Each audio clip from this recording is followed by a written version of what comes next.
Yeah. Step in the ring. Gotta play my life on this song.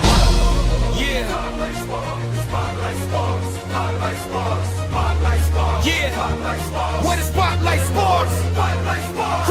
Crowd go wild when the spotlight sparks. Every finisher lands, every storyline arcs. From the ramp to the ropes, from the chance to the sparks. We live for the show.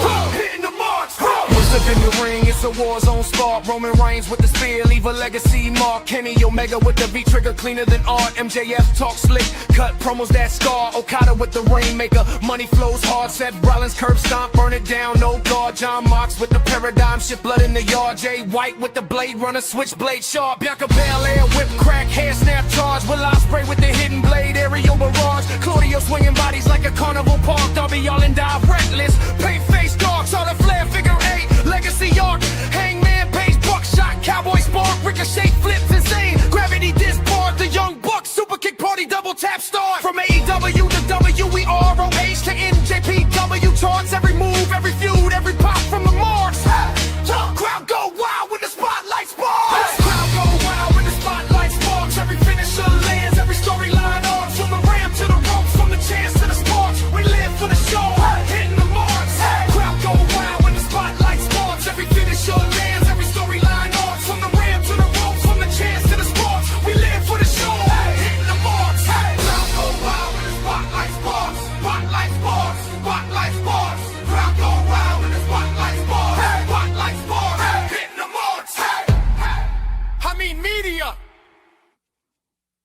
It is Tuesday, April 28th, 2026. You're tuned into the Hitting the Marks Pro Wrestling Podcast, powered by the Hameen Media Group, patreon.com/Hameen Media Group, and of course, presented by the HTM Podcast Network online, patreon.com/Hitting the Marks. On this week's show, we're talking WWE roster cuts, NXT call-ups, and was last night's Raw actually good? But before we dive in, it's my obligation to remind you this is a podcast by the fans for the fans, bringing you all the news that is news from across the professional wrestling world. Keep up with the show by searching Hitting the Marks on your favorite podcast listening device. My name is Dr. Michael Jargo, PhD, and of course, I'm joined by my favorite Huckleberry. He is the real RBV. Rick, welcome back to your show.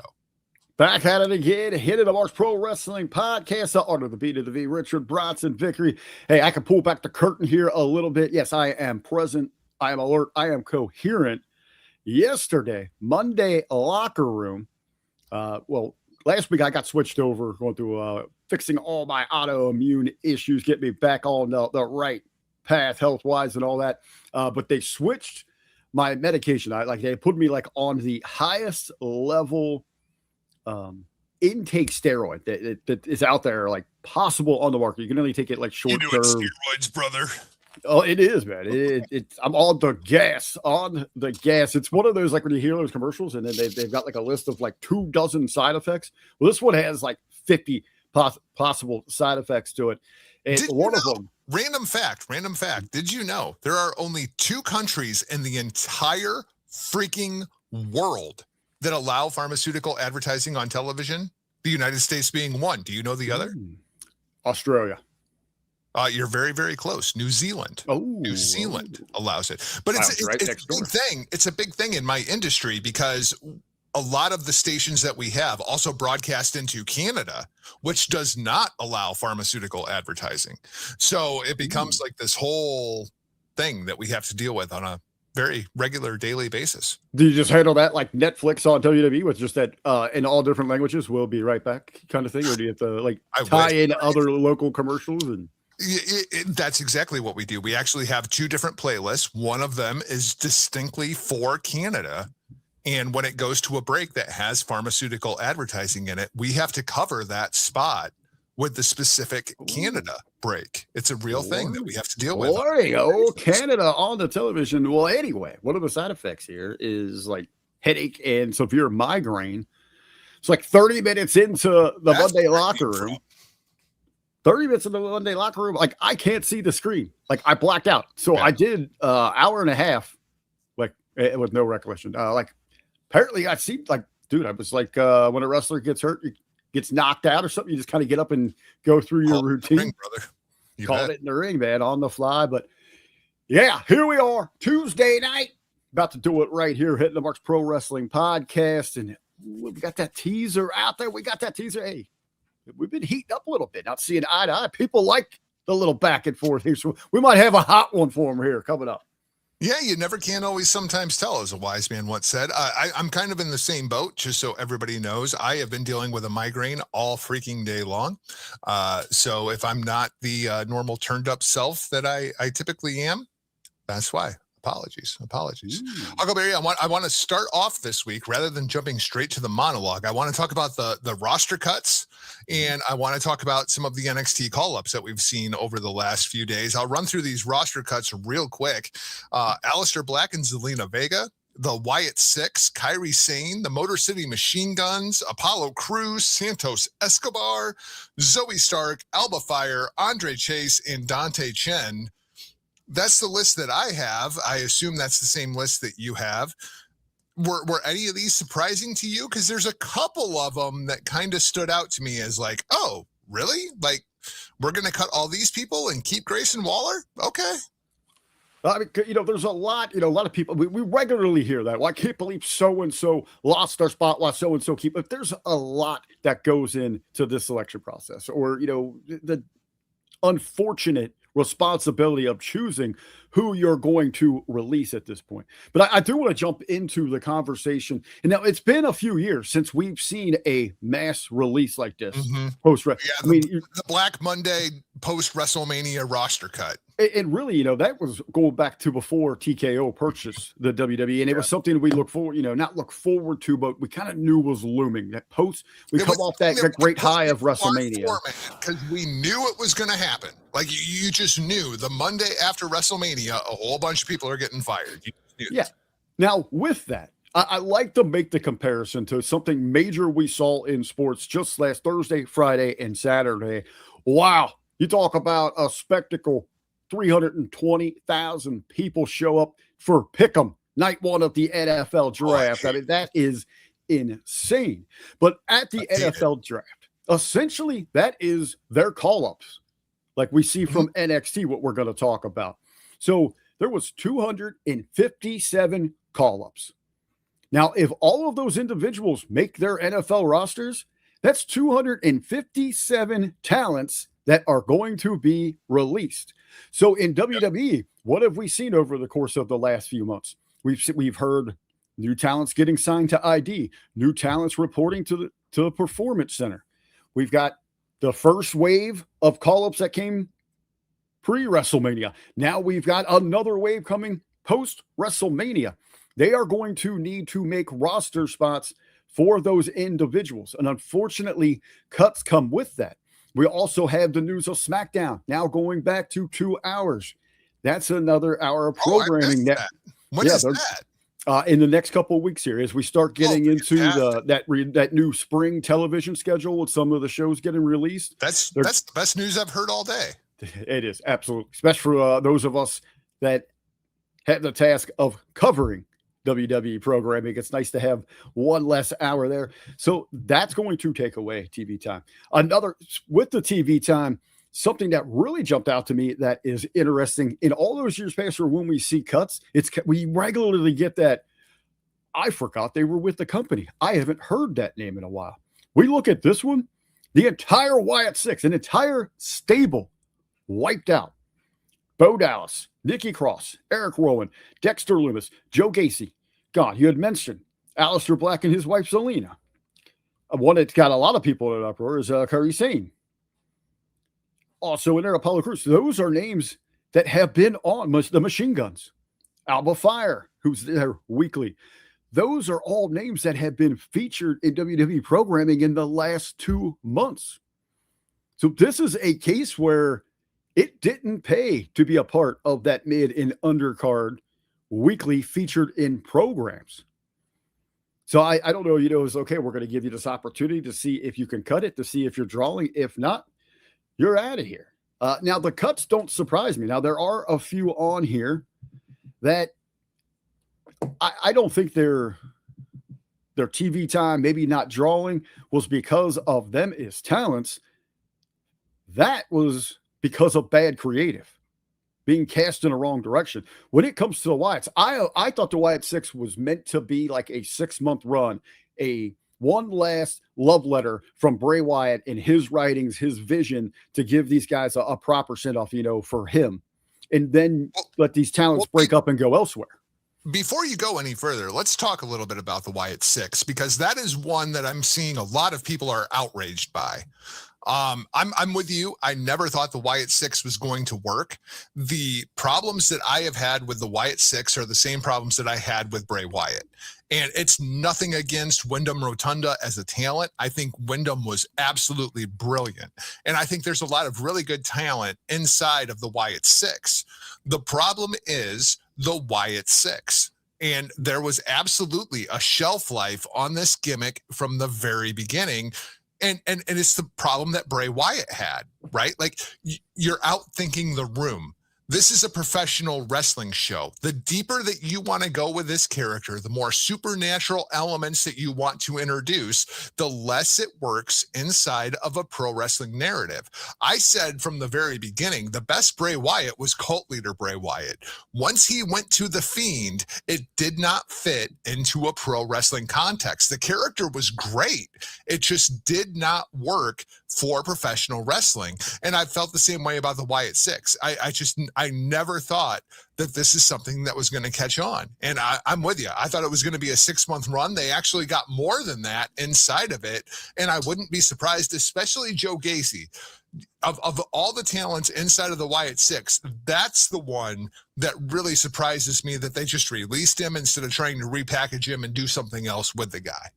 Because he's not damaged in the booking like the rest of them. I like Joe Gacy in that. He's someone that could have done something else. I expect, he might come back in some capacity. I would not be shocked to see him come back. Figure something out for him. Also in there, Dexter Lumis, who has done amazing work with whatever he's been given anywhere he goes.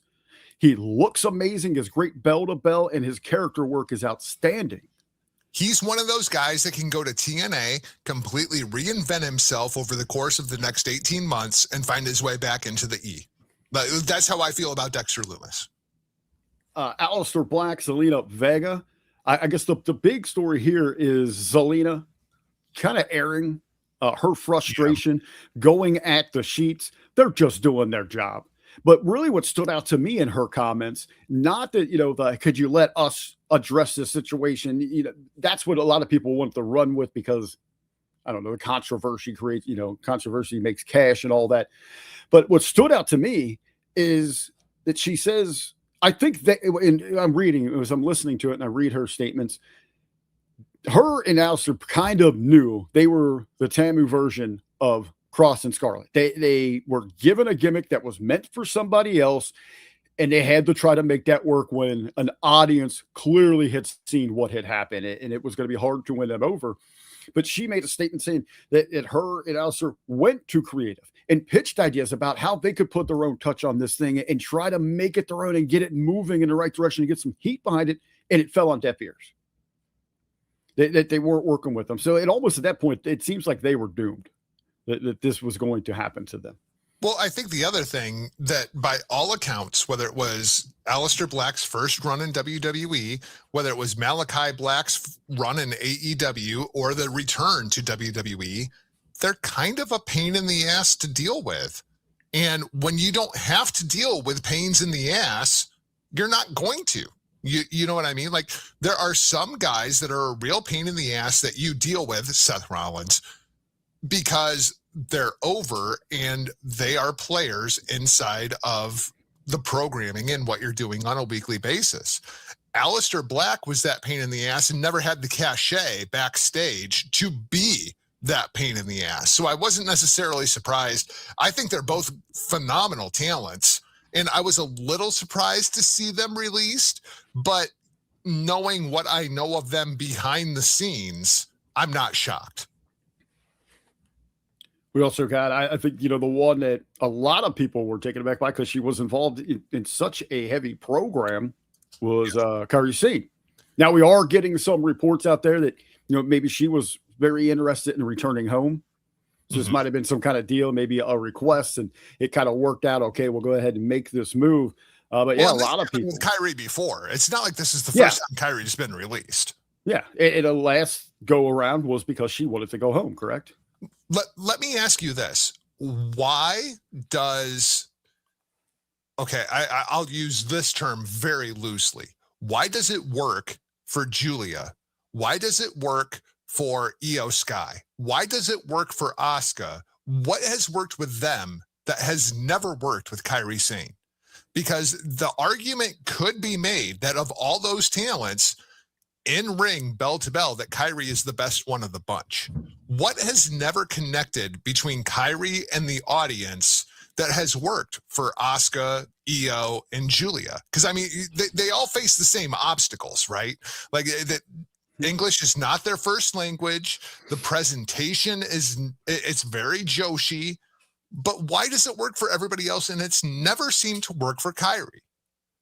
I'm gonna stick with the comparison there with Asuka and Io because I still don't see what you guys see in Julia. I don't think that. I think which is fair. That's why I said I use the term very loosely with Julia at this point because I'm a little surprised Julia wasn't on this list. I think she's young in that deal. They probably got some years on her. I think a lot of these were at you. Again, you got to look at the length where you're at in pay, things like that. So they said there might be more coming. So we look at that booking, not really in her favor. It looks like Puss in Boots is going to be getting the elevation over her partner. But so, all right. So to answer the question here, you're talking Eastern wrestling, Japanese style, bell to bell. And if you want to put that out there, that she is arguably better than the others in that, I guess we could throw that out there for debate. I don't absolutely see that objectively, but I think that falls into it because I'm looking at it through a Western pro wrestling lens, which essentially is sports entertainment, and it is about a body language. It is about an aura. Is it that it factor? And I think when you get to Kairi, she is a little bit more timid. She tends to blend into the background more than the others. There is a tremendous presence with Asuka. You feel there is something powerful when she is involved in something like that. When you get to Io, she is so animated, acrobatic, and it is cheesy as it is, that even in a negative way, when I'm always getting that is a selling thing. The crazy head, the pointy thing, that has even kind of grown on me. That would get over. Yeah, it's just one of those little things that kind of grows on you. So I think those two have adapted better in a sports entertainment structure, in an atmosphere than Kairi has, where she has just kind of faded, become a great background player, a tremendous hand to have, but never really jumped out in a sports entertainment sense that she was ready to take the ball and run with it. Well, you said something there, a great hand to have. And that is the reason that I was shocked by this, because when I look at some of these call-ups that we have going on, when you have Blake Monroe, when you have Fatal Influence, when you have Sol Ruka, Kairi Sane is the kind of person that they can go out there on Raw or SmackDown and beat, and you're not damaging one of your other talents, but she still has that reputation. She still has that cachet with the fan base that you can use her to put other people over. That's the biggest reason I was surprised by Kairi Sane's release. A lot with her too, with Kairi, whatever that case, because she has been eating a lot of those pins on either side of the coin, if they're working baby or heel, and she's in that good position. But she does have that build, the potential for the character that could help make big time heels for you. But again, if this is maybe just another extended break for her, hey, let's get out of the contract here. Let you go back home, recharge your batteries, give it some time down the road. She can go to Marigold and draw a whole bunch of money over there. Like that's not an issue, right? In any way, shape, or form. And it's because she's working over there in the women's promotions, it's not taking anything away from WWE. So they probably feel comfortable. Hey, go ahead and take a year or whatever, 6 months to a year. If we feel comfortable, we can revisit it. We'll restructure a deal with you. And we know when you come back, just like last time, it'll generate a good little pop for us and a buzz. Other names that were involved in current things going on, Motor City Machine Guns, seem like they were very involved with this angle with Johnny Gargano and Candice LeRae. I think that's why a lot of people thought that was a little surprising to see them be released. I almost feel like they never even got a legitimate shot. Like they were only there for what, 6 months, maybe a year? Around a year, I believe, with those guys. I think they came in right, maybe at the beginning of the summer last year. But again, amazing talents. They've accomplished so much. But you look at the structure of the WWE, when they were over on SmackDown this entire time. I don't know. Maybe it's a coin flip between the red brand and the blue brand, but arguably this is the worst tag divisions that we've seen in 20 years. Yeah, Zero focus or anything, zero creative, zero importance there. What do you want to do with them? And they kind of they threw out a pitch to the machine guns and said, hey, we'll just match the AEW money if you guys want to come over here. Had an opportunity to go work for WWE, say that they did. I think they would work well inside of an AEW context, and I wouldn't be surprised to see that happen. Apollo Crews has been released, I feel like, every 6 months here for the last 3-4 years. No surprises there. Santos Escobar did surprise me. And the biggest reason that he surprised me has nothing to do with WWE. El Hijo del Fantasma was a huge star in Mexico. I expected Santos Escobar to go to AAA and be one of the core cornerstones of that brand. And there's also the rumored return of Lucha Underground, and King Cuerno was one of the major players inside of Lucha Underground. That's the only reason I'm really surprised by Santos Escobar, was just the Mexican connections that he had going on. I feel like that's one that you could absolutely see back in the immediate future, just under a less lucrative contract, I guess would be the right way to say it. Well, how are those deal structures? I mean, we're talking WWE deals. Is there a difference with a AAA deal? So, I mean, that could also be the thing. Hey, we're going to get you out of this current deal here that we've got you under the WWE umbrella. Like you said, let's restructure. Let's restructure and move forward with you officially under our AAA banner. I'm not sure how those work. There's going to be multiple times throughout the show that Lucha Underground gets brought up. I feel like the biggest story of the week, at least as far as I was concerned, was them teasing that Lucha Underground was coming back. It's been 7 years since the last time we have seen Lucha Underground. Obviously, WWE now owns AAA. They seemingly have secured all the rights to the old footage from Lucha Underground. And last night on Raw, there was a lot of Lucha Underground influence throughout that show, almost like they were trying a couple of things to be like, how do we make this work inside of our umbrella, inside of our context, and the way that we want to present things. I still believe Lucha Underground is the best professional wrestling show I have seen in the last 25 years, because they took everything that was being done by WCW, by WWE, by Ring of Honor, by New Japan, by TNA, and they created their own narrative. They created their own universe, a universe in which you could have dragons, you could have ninjas, you could have a white rabbit. I mean, and it all worked because of the narrative that Lucha Underground had established, to where it was completely different from every other professional wrestling show. So 2 questions, Rick. Number 1, are you excited about the potential return of Lucha Underground? And number 2, do you trust WWE and their production staff to pull this off? Because that's the part I'm really struggling with. I do enjoy that we're sampling some of the things from their production and their presentation, because what we've got from WWE programming right now is stale, can be been screaming at the top of my lungs for a better part of a year that we needed new formatting. We needed new styles and presentation in the product. You really think about it. The pro wrestling structure and formatting, Jargo, has not changed since the Attitude Era. What Vince Russo introduced 25, 30 years ago is what we see, just not from WWE, because you have the trickle-down effect. When the big dog's doing it, everyone else does it. Same formatting, same interview styles, same match styles, just that complete structure. And they don't ever get away from that. 25, 30 years of the same old. So I do like that they're entertaining the idea of throwing out there and seeing what might work for their style, their presentation, how to adapt going forward with that. Now you hit the mark right there. Yeah, we got a question of who are the marks? Why's it got to be who? You hit the mark right there. Do we trust WWE to get this right? I have to say absolutely not on that. And I think if we look back at their history of taking other hot properties and products, trying to WWE them, put their stamp, their twist on certain things, and they more than not turn out to be massive failures with it.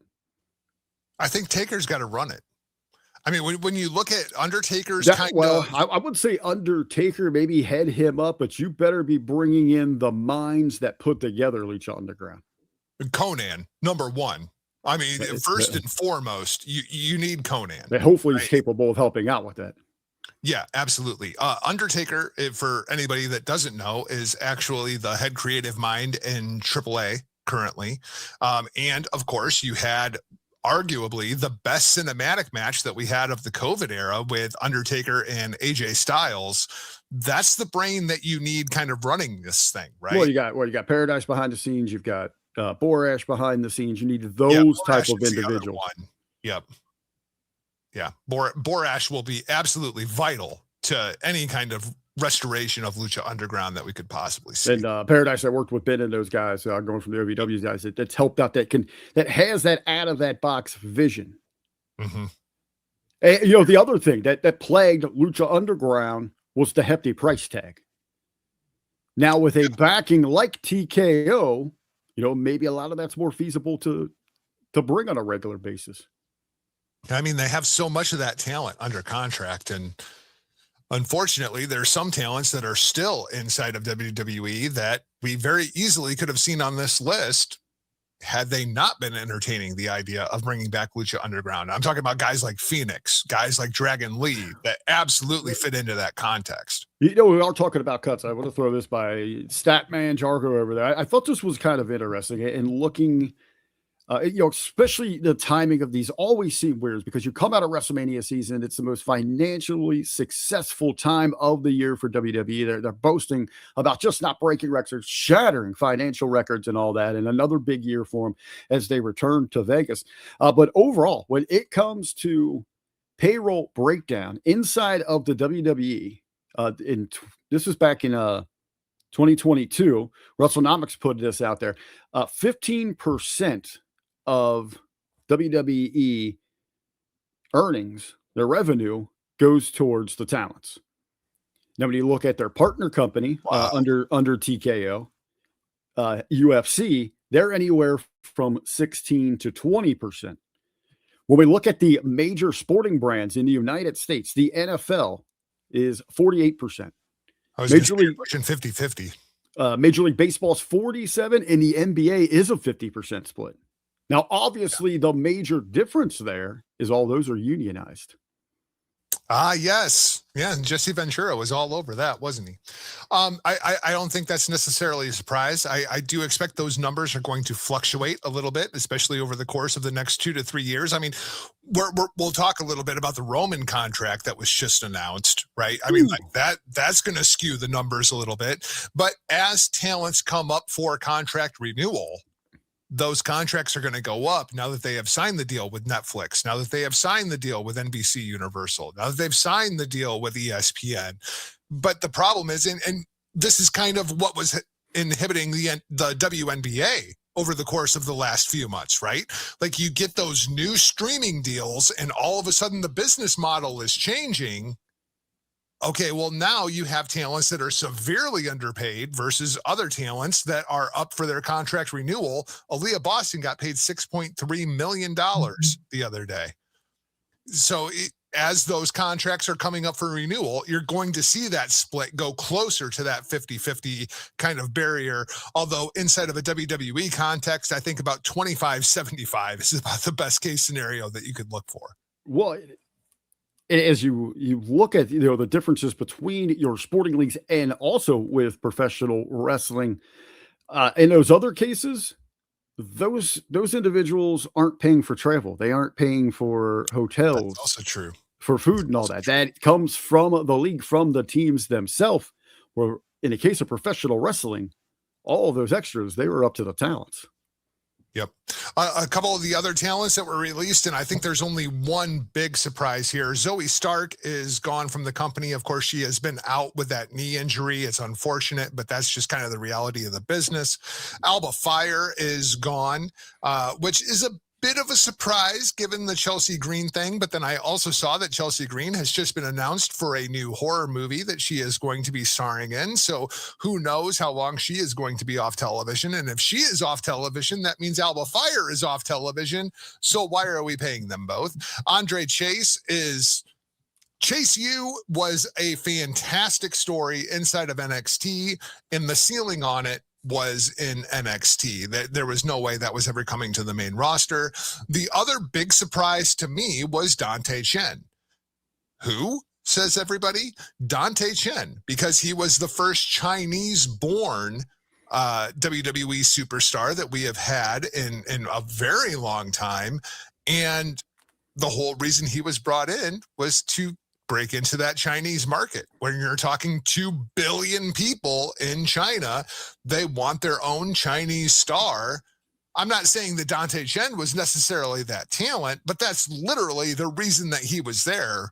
Is this the Jinder Mahal India thing all over again? And we're just like, yeah, that's not going to work. Let's cut our losses and look for somebody else. We look at what China reaches for when it comes to their sports and attractions. They got their national pastime over there, little table tennis, little ping pong. I don't know how we make that time, but what else do they love? Little hoops, little NBA.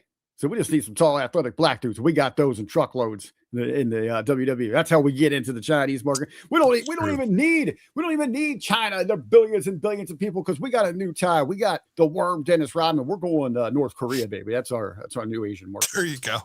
There you go. We'll just replace the Chinese audience with WWE Hall of Famer Dennis Rodman. Yes. So we had 17 talents released. We had 8 talents called up. And I thought that was a bit disproportionate, but now you telling me that we're losing an hour of SmackDown, that absolutely changes my opinion a bit. 8 this time, because we had a previous massive call up where, and I think what's interesting, you look at the pre-WrestleMania call up, pretty successful. There were some misses in there, but overall, I mean, just with the 3 booming young stars that we have, I call that a major success. I think it's interesting to look at this post WrestleMania call up, how they're being handled, and do these stars have the same potential? Well, the same potential, that feels like a very high bar when Obafemi is one of those pre-WrestleMania call-ups. Your actual call-ups from the post-WrestleMania season, you have Fatal Influence is coming to SmackDown. That's 3 talents all at once. I thought they were only going to call up JC Jane, but they called up all 3 of them, which was a little bit of a surprise to me. Blake Monroe, so we're getting a huge influx in new talent inside of the SmackDown women's division, which, I mean, is fine if you want to keep this tag thing going at the rate that they've been going at. And then you also have Ricky Saints coming to SmackDown Live. That one is a little surprising to me. And there's a couple aspects here. Number one, I thought Ricky still had more to do inside of NXT. Yes, he was NXT champion for a very brief period in time. I thought that they were going to keep him down in NXT and give him a full run down there. I almost feel like this call-up is a little bit early. Blake Monroe, I thought, should have went directly to the main roster, should have never went to NXT. And the Fatal Influence call-up, again, JC Jane getting called up, I get that. Calling up all 3 of them at once, that was a little bit surprising. What do you think of the SmackDown call-ups? As we look at these here, let's start here with Ricky Saints. I think this, he accomplished a lot in a short amount of time down in NXT. Sure. Let's get him in here. Let's get some credentials behind him. Let's build him up. This is the one for me when we talk about potential or a ceiling. This is hey kid, here's the ball. Let's see what you can do with this. Yeah, tremendous athlete, great professional wrestler, great charisma. great personality, but are those going to be enough? They're all good, but are they truly great or good enough? When I look at everything that Ricky Saints brings to the table, I kind of look at that SmackDown roster and see a few people that can do it, each of those things a little bit better.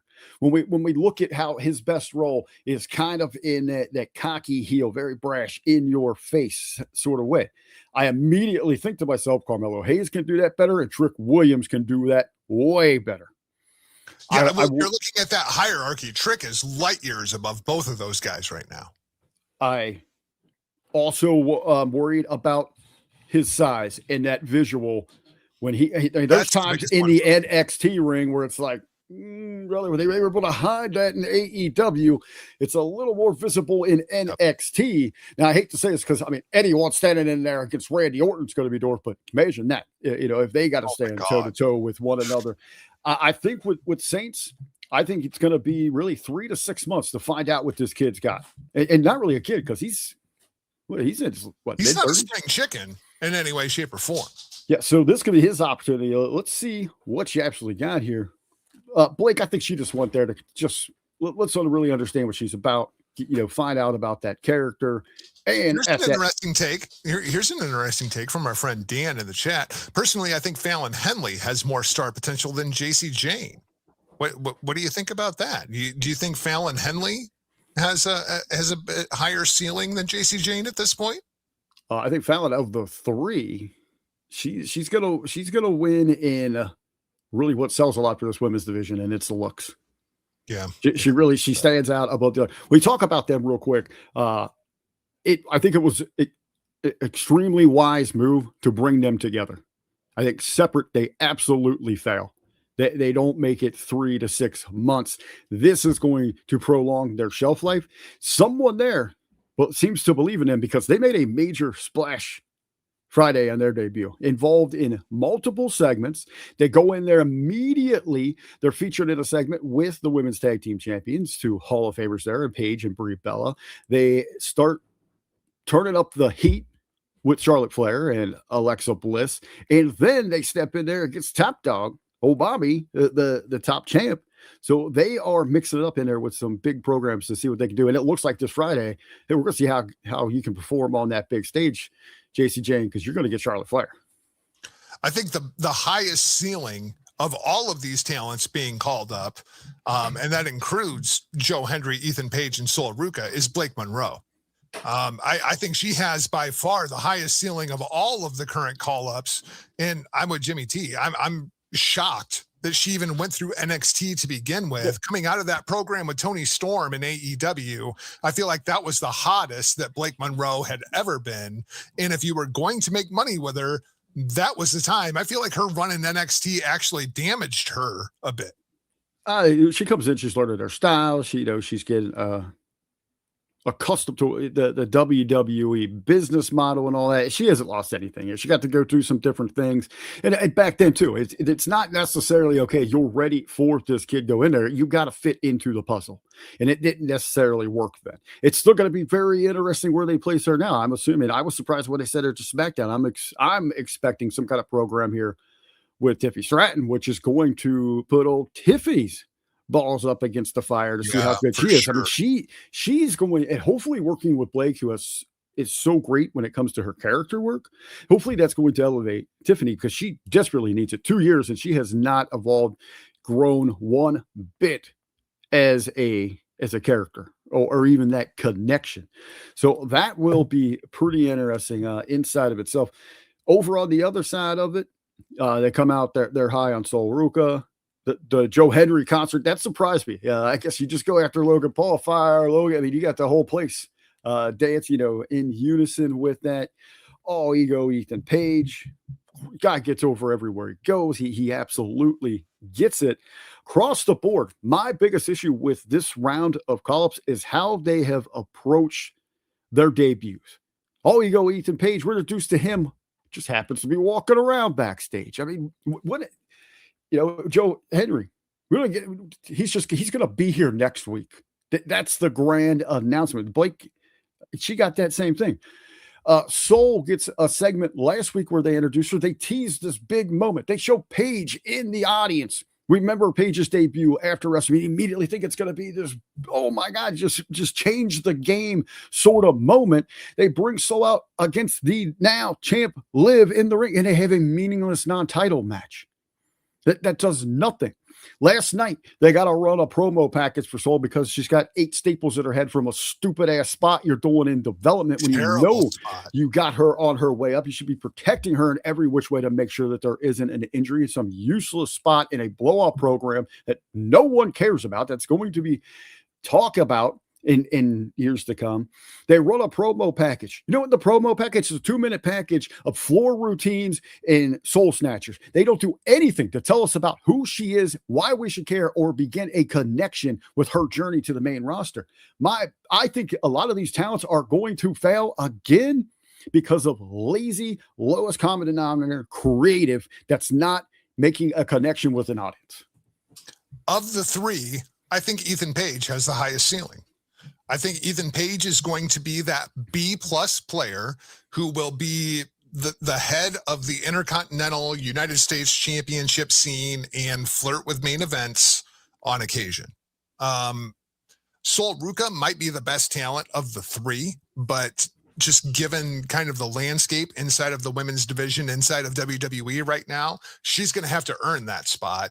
And Joe Hendry, I don't know, man. I don't believe in Joe Hendry. I feel like the Joe Hendry thing plays much better to that intimate NXT, TNA sort of audience than it does the WWE main roster. And I think we saw that even last night with the Street Profits when they came out to make the save.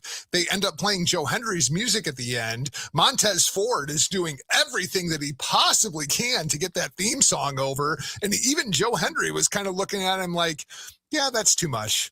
It's too much. It doesn't work in an arena of 20,000 people. We continually hear that about Joe Hendry. I don't think he's going to work in TNA. I don't think it's going to work at NXT, and he continues to prove people wrong. I'm one of those naysayers, but he continues to prove us wrong.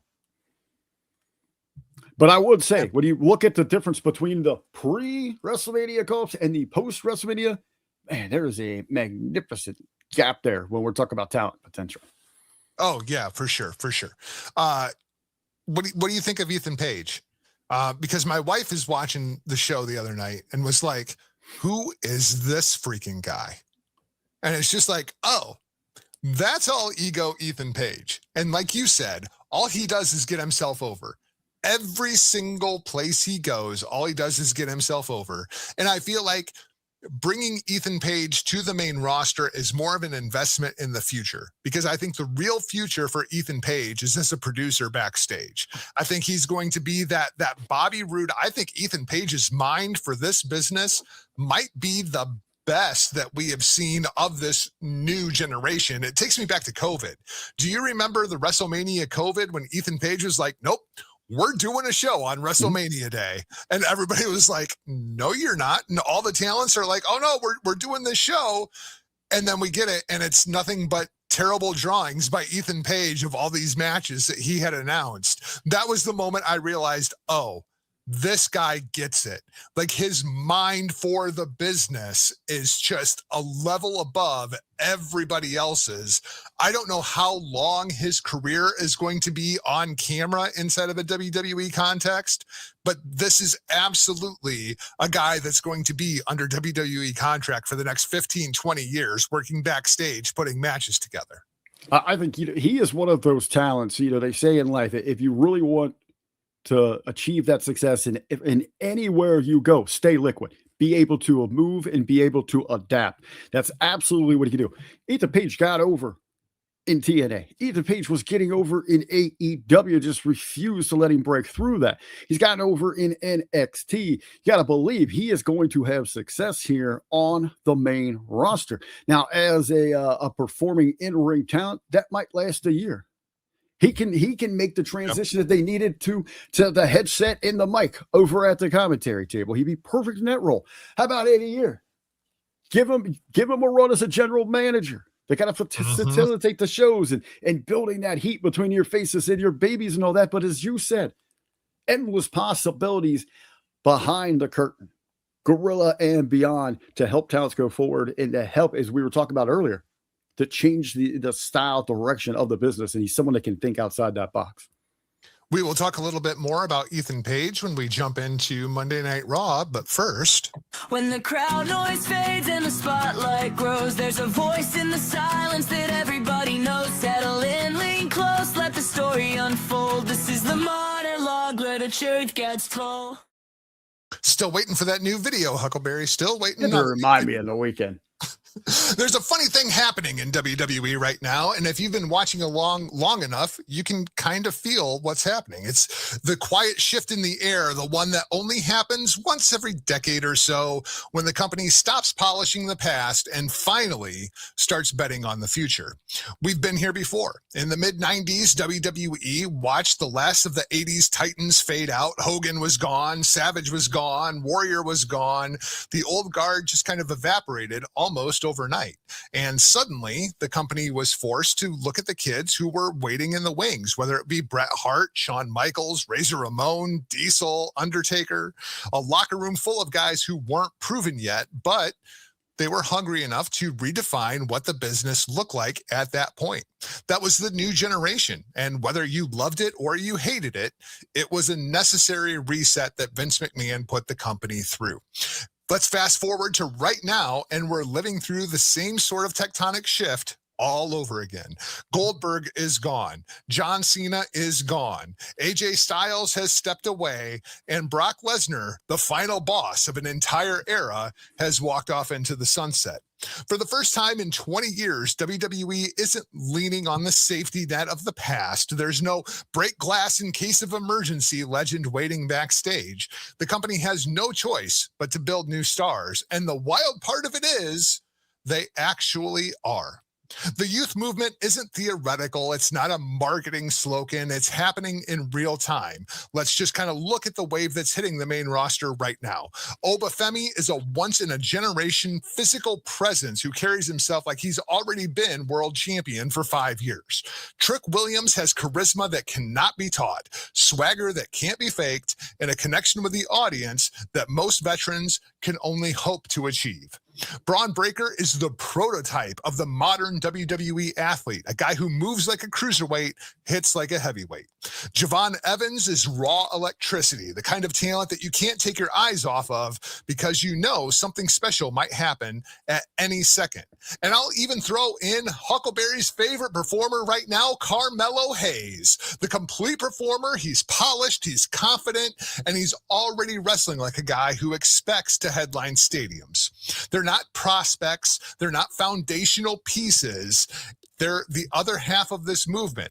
The guys who aren't young, but the guys who are new to the WWE ecosystem that are injecting the product with a completely different energy. You've got guys like Penta bringing that violent, theatrical chaos. Ethan Page finally getting the platform that he has deserved for years. Joe Hendry turning charisma into currency every time he walks through the curtain. Ricky Saints and Royce Keys adding flesh blood, fresh styles, fresh identities to a roster that is desperately in need of new flavors. And that's exactly what the new generation looked like in 1994.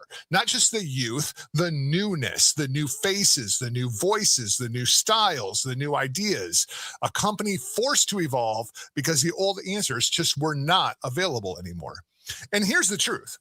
WWE is better for it. For the first time in a long time, the future doesn't feel like this hypothetical situation. It feels like a roster that is being crafted. It feels like a movement. It feels like a generation stepping into the spotlight because the last one has finally stepped aside. The new generation era was not perfect. It was far from perfect, but it was the bridge that carried WWE from what it was to what it would become. And this moment right now is that same bridge. And if history is any indication, the guys that we're watching today, Oba, Trick, Braun, Mello, Javon, Penta, Page, Hendry, Saints, Keys, they're not just filling space. They're not just the next wave. They're the ones that are going to define the next decade. And 20 years from now, when they all walk away, we'll talk about the same era, the same way that we used to talk about 1994 to 1997. Because as of right now, the moment has arrived and the WWE is finally turning the page after we've been screaming about it for 5 years. You have to make new stars. You have to make new stars. Now they're not left with a choice. That's the monologue. Huckleberry, what are your thoughts? What do you see as the future of WWE inside of this landmark kind of shift that we're seeing in the product?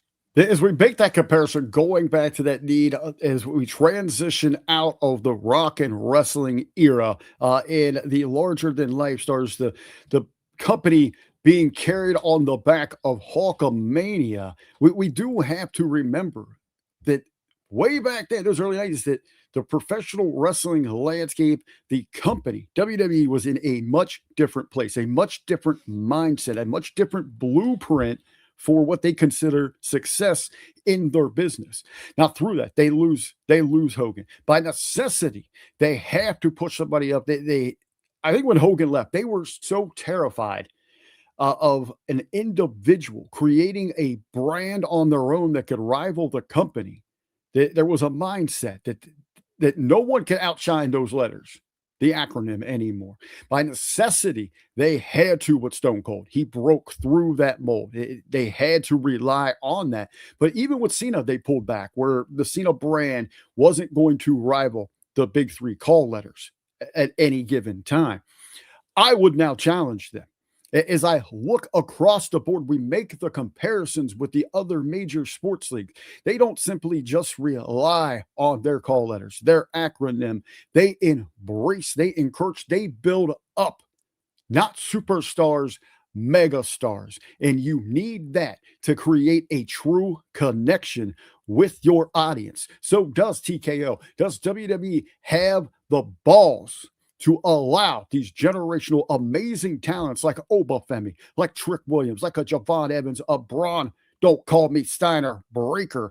Are they going to allow them the possibility, not just allow them, provide them the tools, set them on the pedestal that they need to shine the brightest and elevate the business back to the levels it hasn't been in a long time, where they are the hot topic in society, where people want to jump on board, where you're not ashamed to be a professional wrestling fan. People want to talk about it, want to be about it. You see the merch out in the streets. People know you're involved with it. They want to come talk to you because it is the hot topic.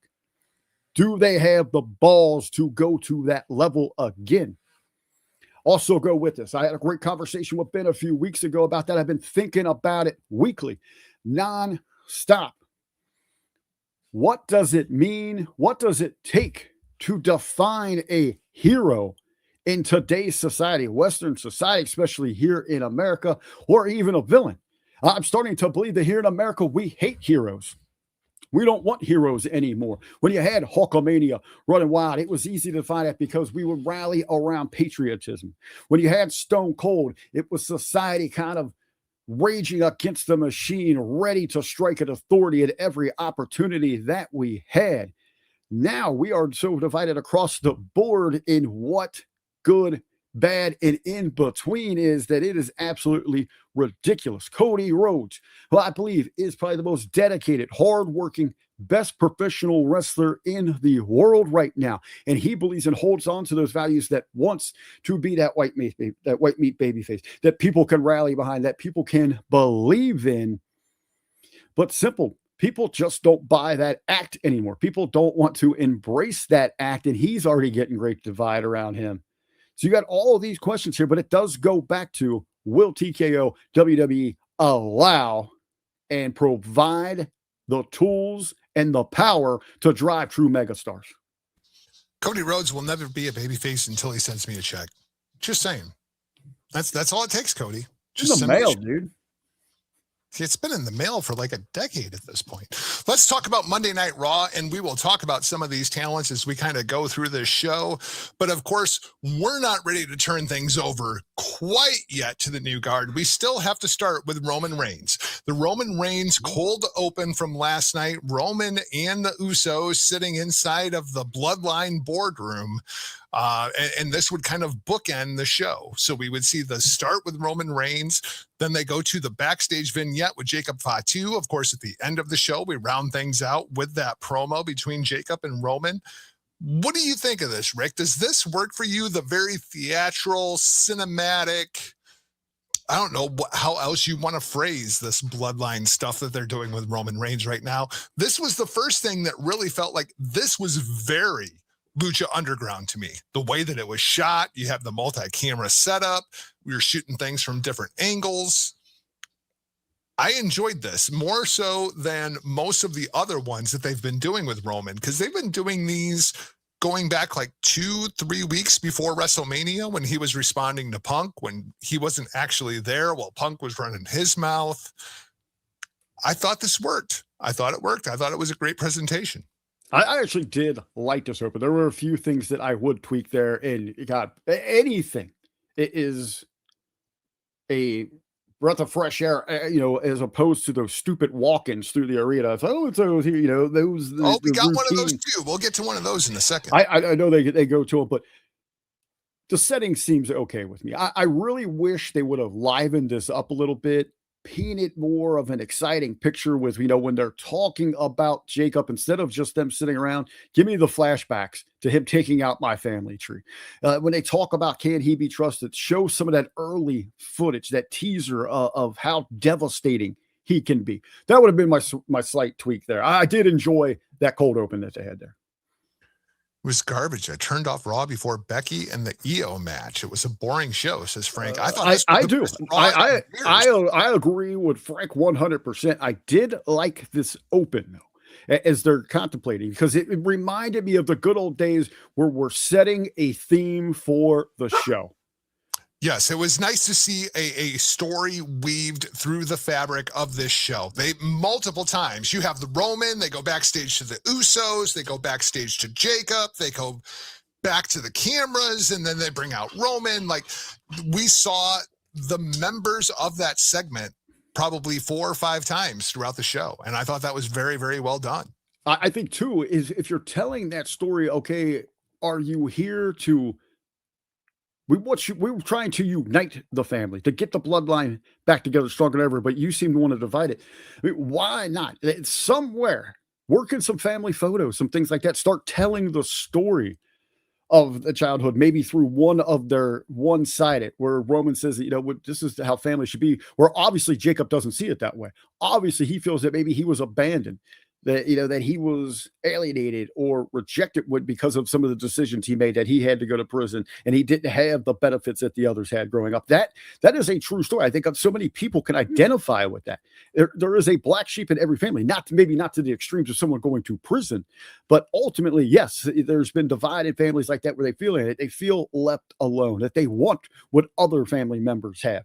This is a story that can connect with a widespread audience. Now, let's really tap into that. Again, this is where the creative direction is there, but they're only hitting on about 30% of getting their value out of it. Unfortunately, 30% is about 28.9% higher than what they typically go for. So, the bar is very, very low. I love the story that they're telling here. The only thing that I think I would tweak is Jacob saying that he doesn't want to be champion. He needs to be champion in order to do X, Y, and Z. Like, that's all fine, but put the desire in his hands that I want to be champion. I'm ready to be champion. If you don't want to be the tribal chief, I'm fine with that, but at least say that you want to be champion in order to accomplish X, Y, and Z. I feel like they're devaluing the championship, which is something that we'll come back to a little bit later. No, I disagree. I would disagree with you on that one, because where Jacob's at and where he's been in life, when you do that prison thing, it's about survival. So you don't get anything that you want. You got to get by with what you need. I mean, you got to take what you need to survive. That's what prison life's about. I think it's more of a compliment to someone like Roman, who simply wants the championship because it is the prestige. It says, I'm on top, I'm better than you. It is more of a bragging tool for him. It's a decoration. Look at me sort of thing. Where in the case that the title's so important for someone like Jacob Fatu, that it will completely change his life. This is going to truly not just elevate him, but those in his core circle. To me, saying not that he doesn't want it, he needs it. That is the greatest compliment to what it means to be champion. I think what we all need is Roman Reigns' new contract. Huckleberry, you sent me the terms of this. Ooh, baby. What was it? It was like $10 million for like 3 years. 10 mil for a year for 3 years, 125,000. Wait. 10 mil a year for 3 years or 10 mil over No, 3 years? 10 mil a year for 3 years. So 3 years of upping his schedule can make him $30 million. On top of that, 125,000 for specialty appearances, and then also his incentives, merch, things like that. Good Lord. Okay, that's even higher than I thought it was. So all that time, Roman, working at part-time, hey, let me come back for 3 years, put in some work. Roman's out of here in 3 years. Seth said something that I didn't really. 3 years for sure. Well, he'll go back to that very, very part-time. He'll go to that Brock Lesnar schedule at that point when he just wants to come get, a big payday. But Seth said something in his promo, which talking about it's nearly impossible to get through this first episode. But he did say one thing that stuck out to me, and it resonated, and it didn't really occur to me. So Roman falls under this category too. Seth says, I've been here for 14 years. I'm like, wow, has it been that long? Right. So the monologue's so great. Let's usher in these young stars. The first time. Well, as we're ushering in these new stars, as you're talking about, in creating these new stars, we're going to be in a weird transition here. We got guys like Roman over the next 3 years, 30 mil plus. Seth's going to want to go get a big deal on his hill. We're going to be in a very interesting transition phase. I would suggest you talked about the next generation. Let's go a few years before that, where Brett and Sean were fighting for those spots, but you had the likes of the Hawkster and Macho still trying to hold on to get theirs. Yeah, absolutely. That's a hell of a contract for Roman. Good on him. You bring up Seth Rollins coming directly out of the Roman Reigns cold open. We get the Seth Rollins entrance. He calls out Braun Breaker. This segment, probably more than anything else on the show, really stood out to me. And the reason that it stood out to me was when Paul Heyman takes the microphone from Seth Rollins and he gets ready to start cutting his promo, he stops and he hands the microphone to Braun Breaker. And he says, you tell him. Tell him exactly how you feel. And Rick, this felt like to me, and the reaction that you see on Braun Breaker, I felt like, okay, here's your chance, kid. Sink or swim. What are you going to do? We're giving you the microphone. Like, it felt like the plan was Paul Heyman was supposed to come out and respond to Seth Rollins while Braun Breaker stood there looking menacingly. And instead, they gave the microphone to Braun Breaker and they said, here it is, cut a promo. No advance warning, no advance script. This is what you get. Are you going to sink or swim live on national TV? That's very much what that promo from Braun Breaker felt like to me. Did you feel like it was sink or swim? I felt like it will struggle to stay awake.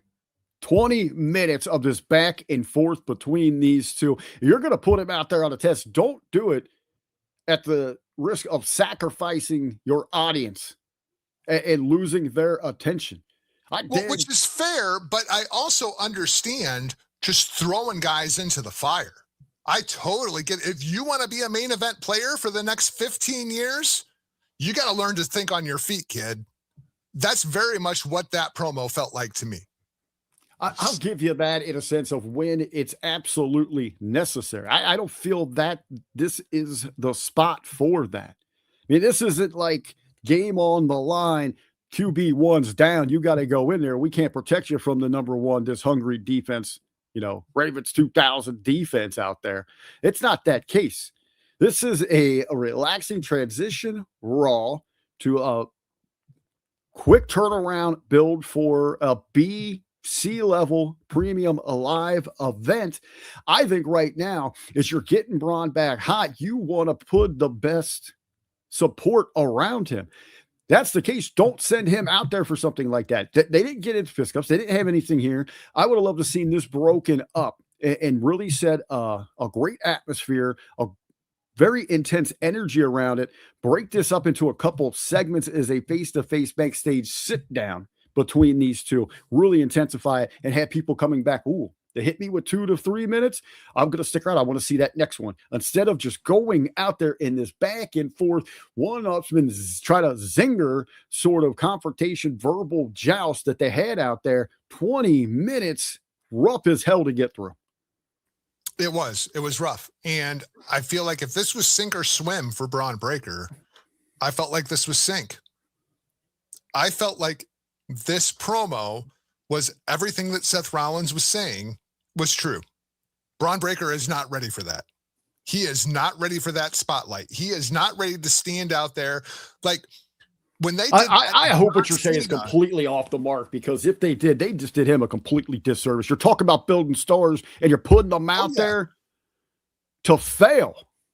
But I will also say, if I am wrong, and that was exactly the way that it was scripted, if that is exactly the way it was supposed to go down, that's even worse. That's even worse. I mean, if this was a sink or swim moment for Braun Breaker, like, okay, I can get behind that, because I can absolutely see Seth Rollins, Paul Heyman, and Triple H saying, we're going to throw this kid to the fire and see what happens. Is he ready for this spot? That to me, that would be even worse. So all around here, complete miss, complete fail to me. This changed the dynamic of the show. Like I said, I was kind of into that open. I would have liked a little more frill, a little more thrill, get me invested there, but it had me. I look forward to this New Directions Bloodline, and then they come out with this 20 minutes, same old BS, back and forth with zero action. Yeah, zero action, that's for sure. But we are going to get the match at Backlash. My only hope out of this entire thing is that we can finally let the kid break out, no pun intended there, and become who he is, Braun Steiner.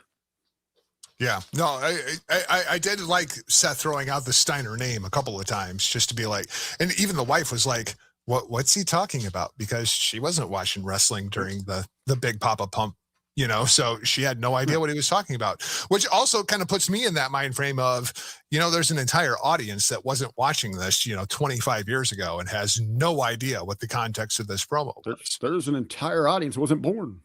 Yeah, absolutely.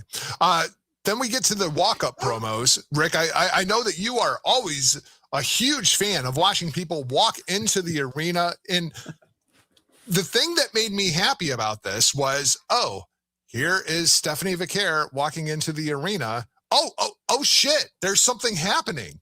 And we have a camera that just happens to be backstage filming this same old tired bullshit that we see every week. And all of a sudden, and it was erratic. It was jarring the way that the camera was following the action here. It was almost like the camera was just filming something happening rather than being in their pre-rehearsed locations so they could sit there and film the whole thing. Again, Lucha Underground. That's exactly what this felt like to me. Taking a cliche that we have established over the course of the last couple of years, and now all of a sudden we have to pay attention to these things because something might actually happen. I thought this was great. From a production standpoint, let me ask, because it's kind of, Lucha Underground sort of style here. How do you feel? Where do you stand with how we should, as fans, perceive, relate, and accept camera use in pro wrestling? Is it okay? Okay, in certain things, makes sense of cameras there, but when that doesn't make sense of the cameras there, is it one of those things, just let it go? Well, the thing for me is, so going back to that opening segment, the cold open with Roman Reigns and the Usos, right? That was shot from, I think there's like 4 different camera angles that were shooting that. That feels incredibly overindulgent and trying to make something that's not. When you see all these different camera angles and you never see the cameras themselves, there's no explanation as to why there would be 4 different cameras shooting Roman Reigns and the Usos sitting in this boardroom talking to each other, right? At least with the Stephanie Vaquer thing, there's a reason that camera was there, and we only got it from one angle and it wasn't clean. That camera was all over the place, almost to the point that it felt Blair Witchish and made you nauseous, right? It was like somebody just from shooting how with like much their shit iPhone it or was. something. Right. Like I thought that was great. I like cameras shooting things because there's a reason for it, but not going overindulgent with multiple camera angles, right? Because once they start using, if you would have had 3 different cameras shooting that Liv Morgan versus Stephanie Vaquer thing backstage, it would have felt so artificial. But as it was, when you only have one camera that's just filming this chaos, that absolutely works for me because that fits inside of the WWE narrative. Now, if you want to change the narrative, that's something that has to happen progressively week to week. You start introducing, oh, we're doing this now. Oh, we're doing this now. Oh, we're doing this now. And that's why there's a difference between Law and Order SVU versus, Real Police of Tampa. Right? Like when you're watching the real police chases, you get a camera because there's only one camera. Like they're not arresting that guy 6 different times and filming it from 6 different angles. It makes it feel more real. Now, whether the execution was done well or not, completely open to interpretation, but I like what they're trying to do inside of their own narrative. That to me is what made this episode of Raw so much better than the recent episodes that we've seen over the course of the last, 2 to 3 years. Well, it's the reason I kind of mentioned that because to me, I mean, there are some cases where we have to kind of, the suspension of disbelief where, it's wrestling. We need to see conversations, things that are happening like that. So, it takes me back to when I was with the Professional Wrestling Alliance and we were shooting something where Ultimate Wingman, Russell Bland and his group, My Brother's Keeper, they potentially before their babyface started, before people really started understanding them, that maybe they were doing business with the biker that was a hitman for hire. And we're trying to play it a life where you hear about the different gangs and they talk about race, but really, they all work together like in a prison setting. And they're like, well, we're going to shoot this thing where he gets caught talking, negotiating a payoff to help out. I'm like, well, why the hell would there be a camera there? And I'm like beating my head on the table trying to like get this through to people. Like, well, why? How are we going to get it across? I said, why don't we shoot it? Here's a better one that we see weekly. The camera cuts to Adam Pearce standing there talking on the phone. Why is there a camera filming Adam Pearce while he's on the phone? Well, are we to believe that there's always a camera on the general manager? Right, like just in case something happens while the he's on the phone. cam? You never know. The GN cam could be there. I mean, but let us know that. So I said, I told those guys, I said, why don't we shoot it in a grainy black and white like a security camera caught this thing? We don't know what they're saying, but it's body language. They shake hands. Maybe there's, a brotherly hug. And then maybe you see an envelope being slid kind of if you slow it down and look at the tape. We're not saying anything, but the body language and the security camera caught this. Now, so one of the best things in WWE programming this week, in wrestling programming, maybe the last month, is the interaction between Miz and Danhausen this past week. Now, is this a case where it's amazing? It was incredible. Laughed my ass off. I loved every bit of it. But that's a case where it's okay to excuse. Miz opens the door. There's no one there, but he doesn't notice the cameraman. Right. And this is what I scream about when I'm talking about the narrative. Right? Like you have to establish your narrative and then play by the rules of that narrative, which is what made Lucha Underground so different than every other wrestling show, right? It was the way that they shot it and the narrative that they had established. Like you could get behind mystical dragons inside of Lucha Underground. If they try to pull that shit inside of a WWE context, it would be corny as hell. I mean, it would be the Wyatt Six. Well, and then you immediately with Lucha Underground, you didn't have they did a good job of separating the reality from the character. And you didn't immediately have, after they just tore the place down, beat the hell out of each other, Chelsea Green and Penta posting to Instagram together like moments later. Right. Yeah.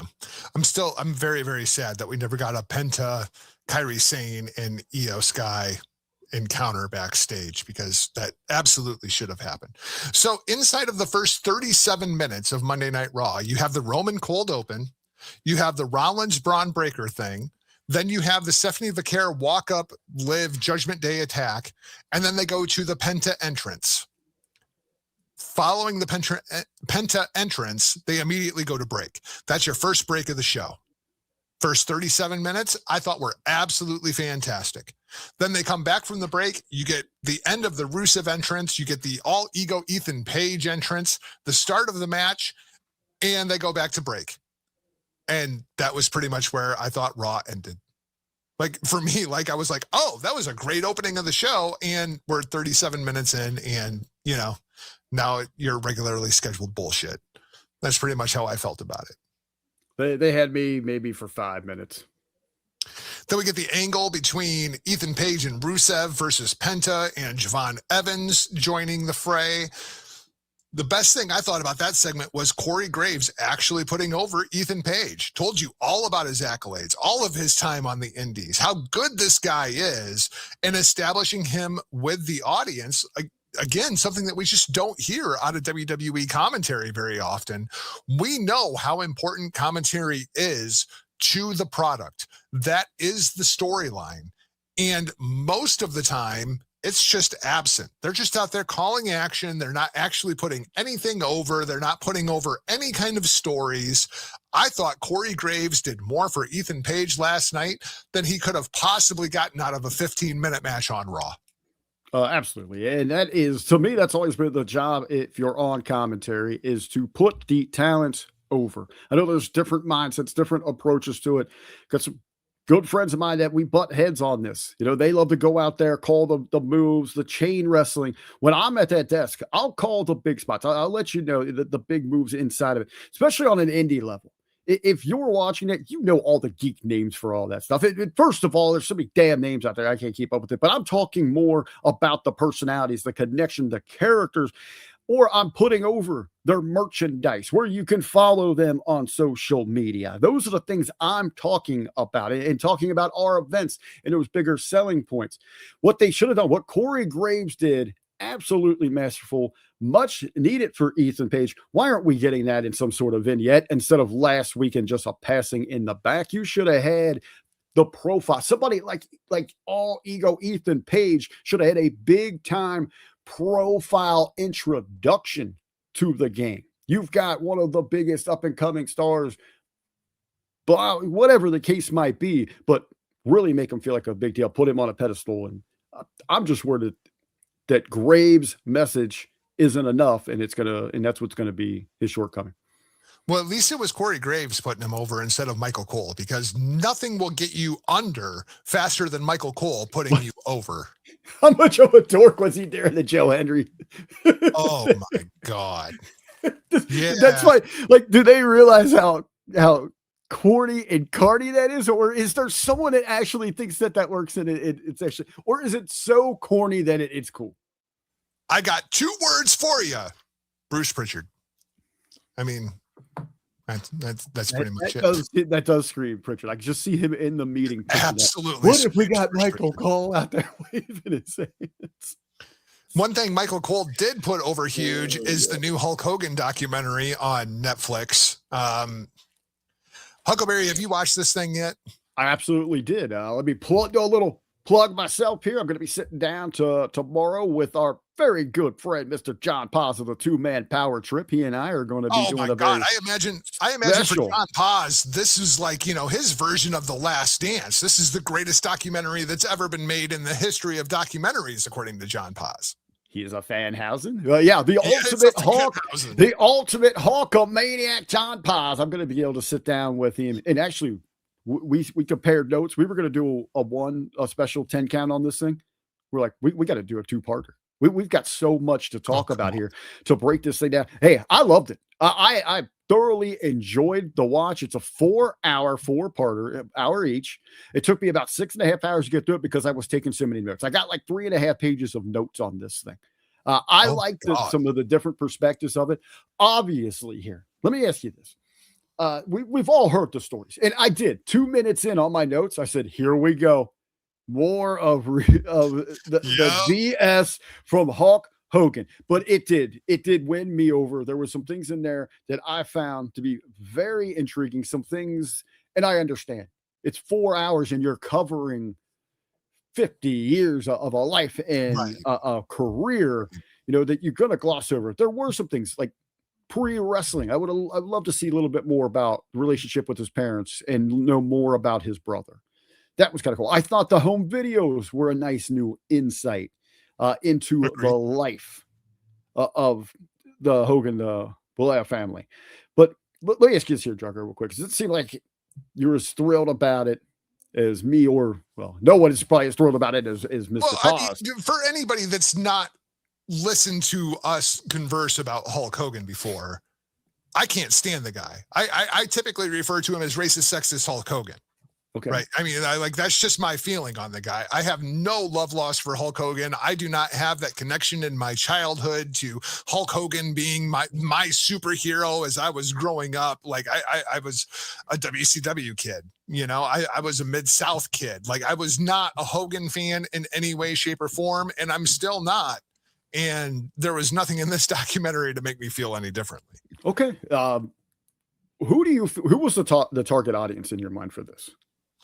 I feel like the target audience is people our age that grew up with the rock and wrestling connection who are now alienated casual fans. That's who I felt like the core audience was. This hit me a little deeper on this. This reminded me a few months ago, I watched a great documentary piece on Martha Stewart. Very inspiring. A lot you could take from her business acumen and all that. But it really talked about her early life and the struggles she went through, how dedicated she was to her business, but really how much of a major bitch she was, how demanding, Yeah. how cruel she was to her employees and those around her, how she couldn't hold any sort of relationships and all that. And it really showed, where she made it big time and everyone, she was so beloved and everyone thought she was this amazing homemaker and just down to earth, sweet person, but really very terrible. Then she kind of gets her comeuppance. She goes to prison. Everything falls apart. Well, what we love in our Western society, especially in America, we love to tear people down and build them up. So in the documentary was showcasing that, how she kind of learned from her experiences and was going to turn over a new page. And now we see her reemerge from prison under a new light, a new mindset. She's now, she's fun loving. She's doing things with Snoop Dogg. She's reinvented herself. She's back on top. I saw this Hulk Hogan piece was aimed to exactly do that. This was let's go back and see if we can do some damage control on the last 15 to 20 years of the scandals that have rocked the Hogan family and all of that. We regularly had these conversations. Wrestling fans regularly have this conversation. Who is Hulk Hogan's greatest rival? Was it Rowdy? Was it Andre? Was it Heenan? I think we have the answer now, as given us to in this documentary. Hulk Hogan's greatest rival was Terry Bollea. And this is to set up the difference. You kept using Hulk Hogan, the terrible person. I don't agree with that. Hulk Hogan, the character, was impeccable.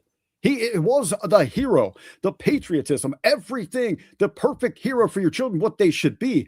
The problem was Hulk Hogan was so perfect that it was impossible for the real man, Terry Bollea, to live up to any of those expectations.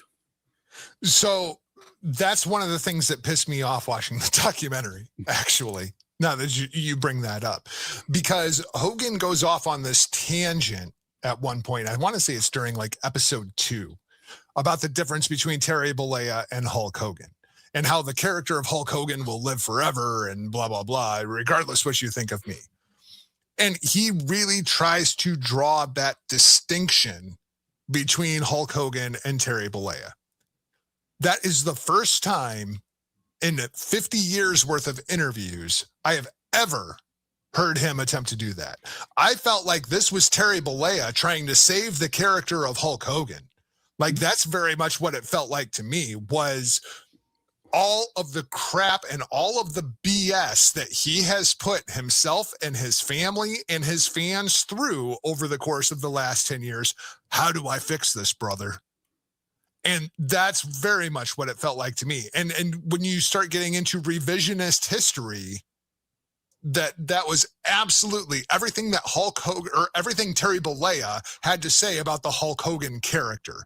Because if you go back 10 years, 15 years, 25 years, and you listen to any interview with Terry Bollea / Hulk Hogan, there is no distinction between those two. I mean, and I feel like that's one of the things that Ric Flair fans can embrace about Ric Flair. There is no more Richard Flair. Richard Flair has been dead for years. All you are left with is Ric Flair. Nate has embraced. Nate has embraced it. We're going back to his 30 for 30. And it kind of pulled back that light on someone, for me, especially. I dropped my K because Ric Flair was my hero. That was the guy I went to. And then to sit there and look at that 30 for 30 as he pulls it back and just exposes himself, like, this is a terrible, terrible individual. Yes. And sacrifice it for professional wrestling. They say usually the biggest baby faces are the worst people. Now, I do agree with you there. There's very fine lines, blurred lines that intertwine, but in the career, okay, you're relying on the great individual that Hulk Hogan, the character, is, but how much is Terry handling business? Is Terry the one that screwed Bret Hart, that would hold people down, that knew how to play the politics of the game? But that was the business then. They always said, you take a piece of yourself, turn it up there, but no one could keep up with the expectations and the standards of Hulk Hogan, no matter who you were. And certainly Terry Bollea could not do that. And I also think, trying to live up to the expectations of Hulk Hogan, it almost seemed more damaging when he had to give himself into the character of Hollywood Hogan. Because it seemed like he even turned his back on his actual family at that point a little bit. Yeah.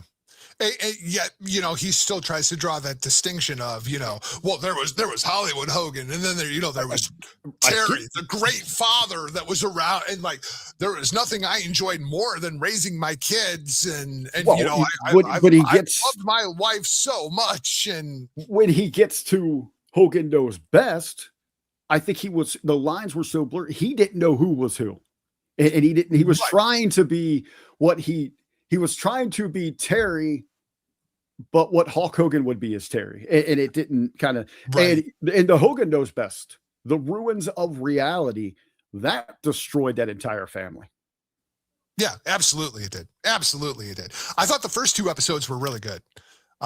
Episode 3 and episode 4, when you start getting into more recent history, when you start getting into the Gawker thing, when you start getting into the lawsuits, when you start getting into the Nick Hogan thing, the revisionist history, I can't deal with. I mean, we'd probably still be here today, and we'd be talking about the great things of Hulkamania, what it meant if Hulkster just would have hung it up after that return to WWE. Yep. And just if he really wanted to enjoy life as Terry, he should have given up that spotlight. But the reality of it is, it's a sickening drug. And you can't give it up. It's so difficult to walk away from it, especially for people in that era where you just had to commit everything to that. Speaking of goats, let's talk about another goat that just had a documentary come out, and that was Shawn Michaels. The new Shawn Michaels documentary is up on Peacock, of all places, which I thought was a little bit strange. But HBK did not get a 4-part documentary. He just got an 1.5 hour long documentary. Huckleberry, have you watched this one yet? I saw some bits and pieces of that. I mean, you talk about the reality of the situation. Again, one of the other biggest scumbags in professional wrestling. And so many people out there that don't buy the Save Me Jeebus act that we even get today. But the difference is Shawn Michaels tells you what a dirtbag he was. Shawn Michaels admits to all the wrongdoings that he has done over the course of his life and how he is trying to better himself since then. I don't feel like the entire Jesus saves thing is an act from Shawn Michaels. I very much believe that that's who he is. The only thing, there were a couple of things I agree with that did piss me off. Oh, go ahead. I get that. But I've seen so many people hide behind that. Well, I have found Jesus. I have found this That's way. the Well, thing, though. really, I don't feel really like have you, because I still see a lot of people that do that do a lot of questionable scumbag things. Like when you go sit in church and you're listening to the gospel and you're hearing someone preach that to you, are you really listening? Is that registering in your mind? Because just being there doesn't make you a righteous, good person. You have to be able to parlay that into how you live. Okay, but so for all of the terrible things that Shawn Michaels did during the 1990s, and there's a lot of terrible things that Shawn Michaels did during the 1990s, from the time that Shawn Michaels came back to the WWE to now that he is the head of NXT, have you heard anybody say anything negative about Shawn Michaels? Well, there's a difference there. He's known to step back, and he's avoided any kind of scandal. Absolutely. And he hasn't shot off at his mouth being an idiot. No. I mean, I feel like the Shawn Michaels that you see on camera and the Shawn Michaels that you don't see on camera are the same person. I don't feel that way about Hulk Hogan at all. The biggest thing in the documentary that really pissed me off was the revisionist history that WWE is so insistent on. Did you know, ladies and gentlemen, that Eric Bischoff and WCW swooped in and stole Hulk Hogan from the WWE? And that's why they had to make the pivot to the new generation? Did you know, ladies and gentlemen, that the WCW and Eric Bischoff swooped in and stole Razor Ramon? They stole Kevin Nash from WWE. No, that's not what happened at all. Not even a little bit. That part, I was just like, that took me a minute. I had to pause the documentary and walk away, because I was like, all I'm going to hear for the next 20 minutes is this one thing circling in my head. That is such bullshit and such revisionist history. That's not what happened at all. One of the biggest takeaways we do have to realize when we're watching the Hogan Real American documentary is at the very, very end, when they roll the credits and we see this is a WWE product. So, yes, you're going to get the revisionist history. And yes, Terry Bollea has passed on.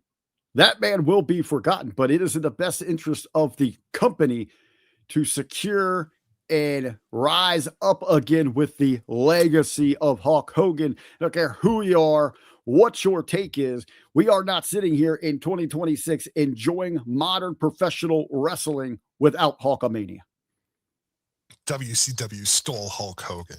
I mean, come on.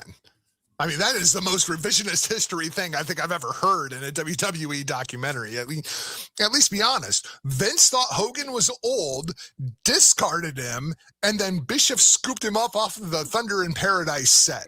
That's what happened. Well, and Vince thought he was going to be doing some time in that prison we were talking about. He might have, so he had to get away from the guys he was pumping full of steroids for decades.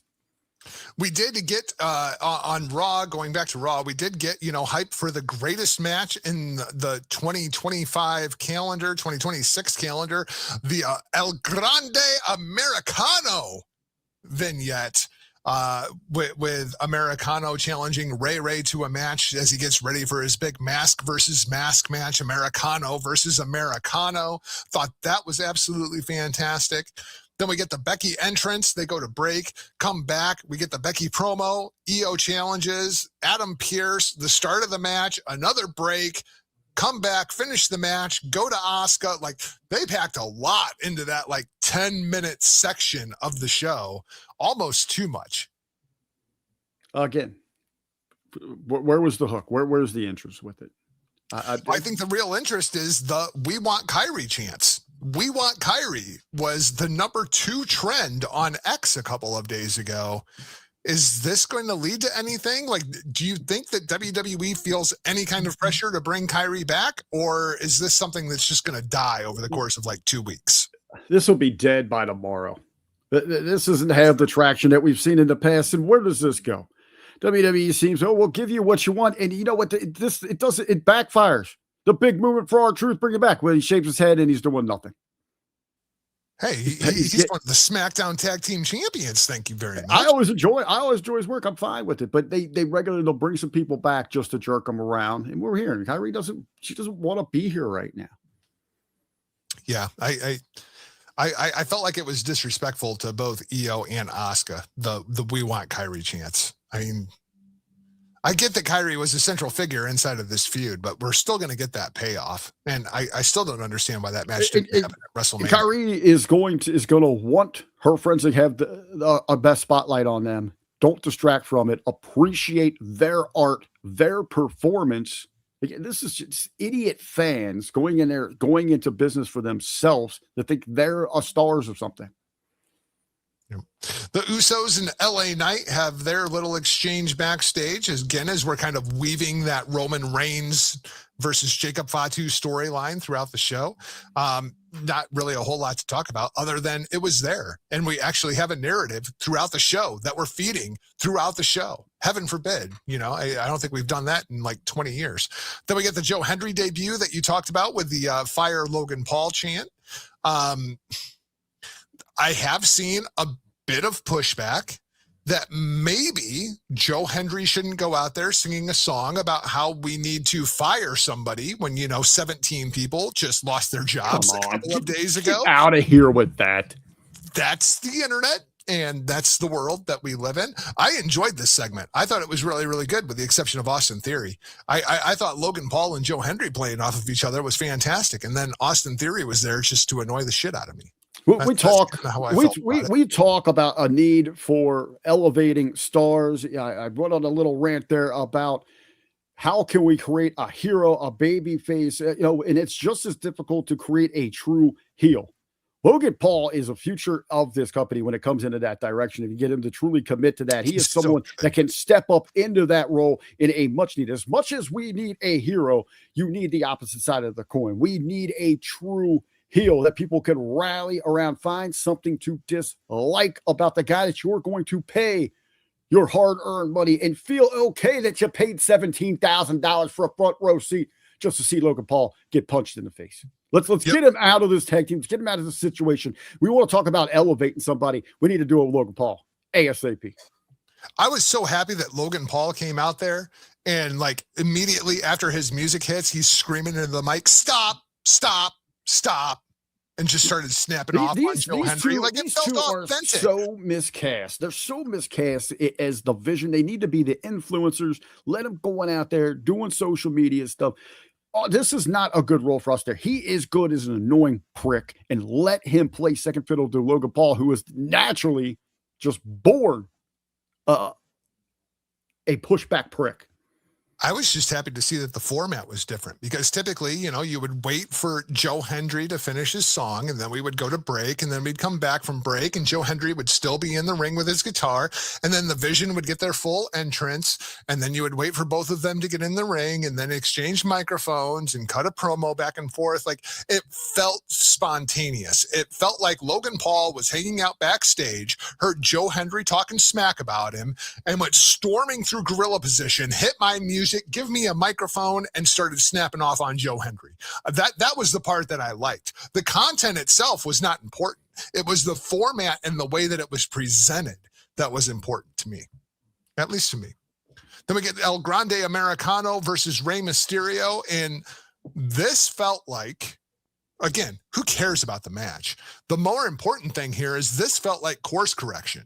It felt like, okay, we're going to give the Kaiser Americano the plate. He sits in the corner. He struggles with the decision. Do I put this in my mask? Do I not put this in my mask? I'm wrestling Rey Mysterio. I want to beat Rey Mysterio. I want to beat him on merit.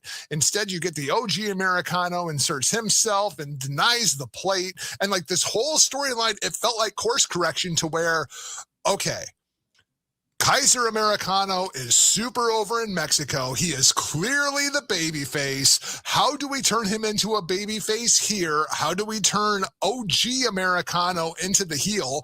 I know, let's have him backstage disrespecting Rey Mysterio and Lucha Libre and trying to have a conversation in Spanish, and he only knows about 3 words. Then we'll bring in, Kaiser Americano, and him and Rey can have a full conversation. Like, it felt like, okay, Kaiser Americano respects Lucha Libre. He wants to be a true luchador, leading to Rey Mysterio finally endorsing him and everybody turning their back on OG Americano. Like, I felt like this was a course correction, and that's exactly what they were doing. To me, to simplify this is overthinking. Just show us the package. Just show us how magical it is, how insanely popular, how insanely over he is. Show us the actual product. Tell us step by step where to watch this thing May 30th. I'll tell you where to watch it. Watch it with us here on the platform for the watch. We're going to have one hell of a fiesta for it. We go back to Jacob Fatu backstage, still wondering, what's Roman going to say? What's Roman going to do? Again, we're weaving that narrative throughout the show.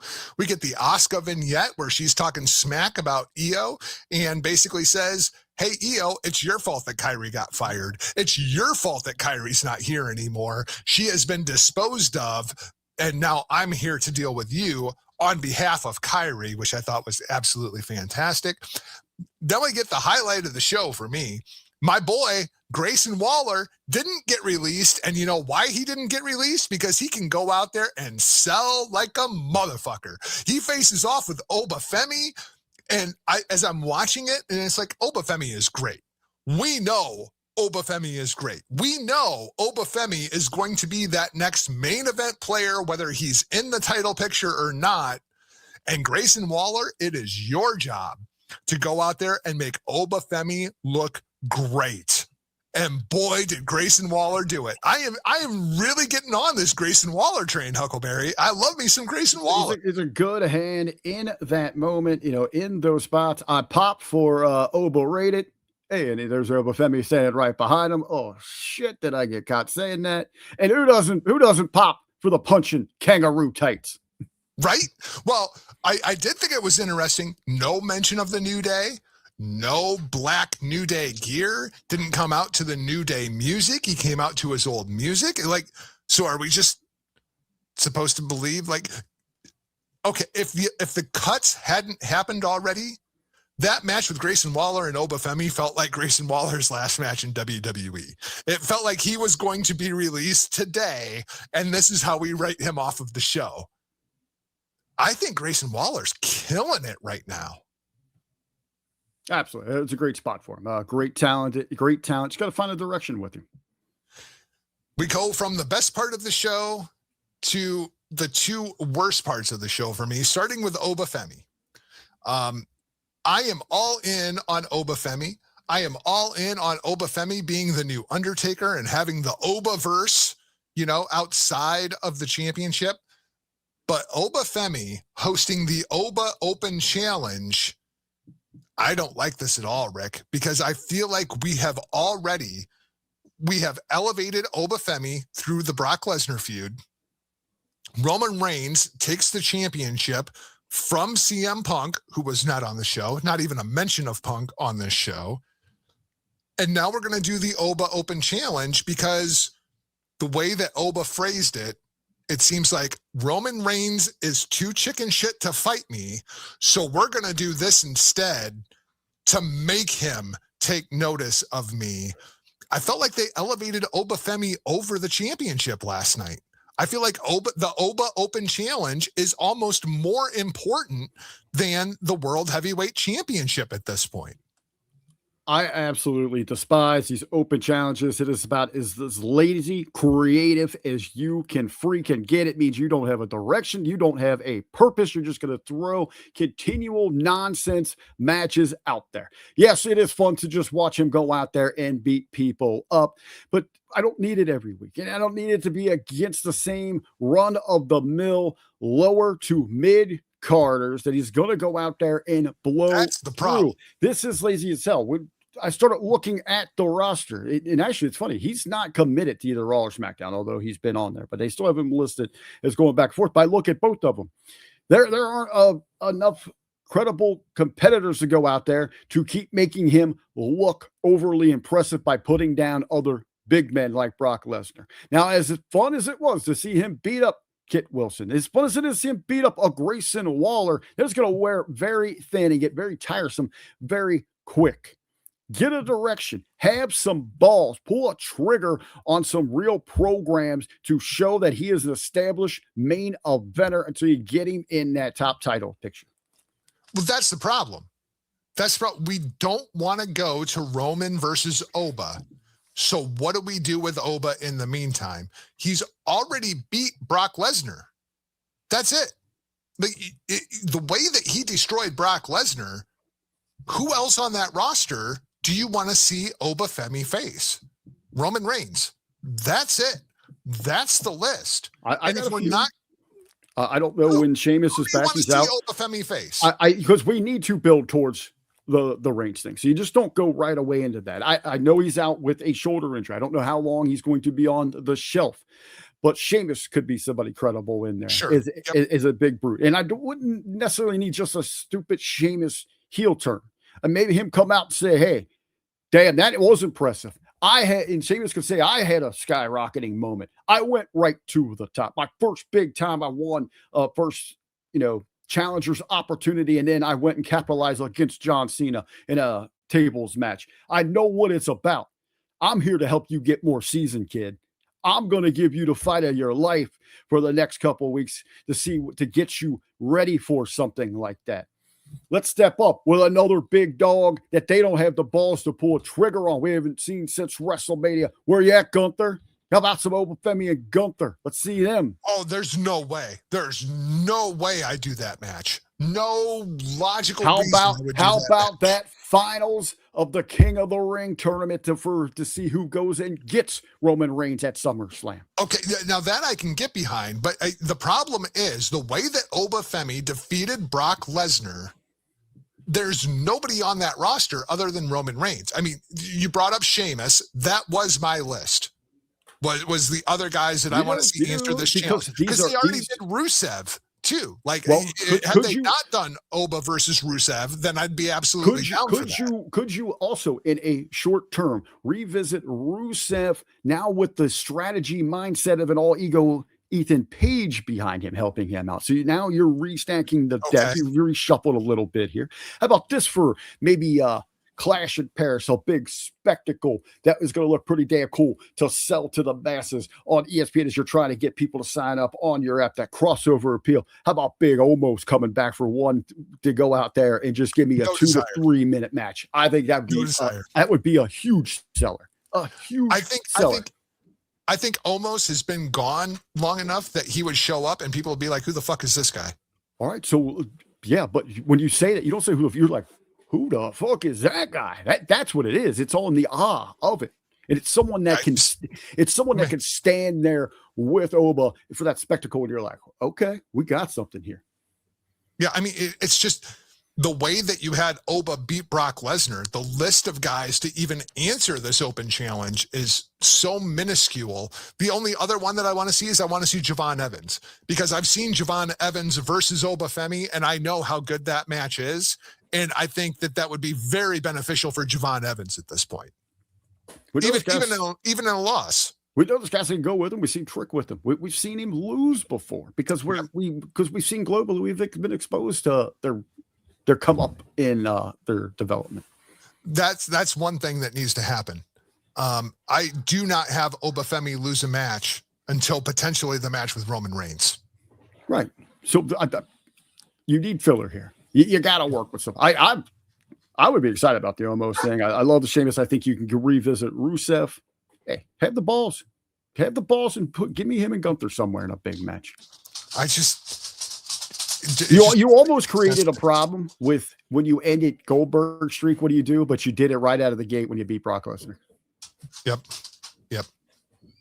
Completely agreed. Let's talk about the worst part of the show. Liv Morgan and Roxanne Perez backstage have their little sit down, whatever the hell that was. And then Finn Balor shows up. Liv Morgan was awful here. I like Liv Morgan as a character. I like Liv Morgan as a performer. This was the drizzling shits. And I didn't realize until Bayley and the Bird versus the Judgment Day tag match. Oh, we're in Roxanne Perez's hometown. That's why we're doing this. Suddenly it made sense, but it was by far the worst part of the show to me. Big pop for Pop Rocks. big over in her town here. We need to just move away from this Judgment Day act. It's run its freaking course here, and now we're playing more dissension. And I really thought, talk about this earlier today, and Chad helped me out with it. Finn came off like such a prick in this. Instead of being the righteous guy that has left for all the right reasons, that has found the path. That's what he should have told Roxy. Like, I got you into this mess. I feel absolutely responsible for this.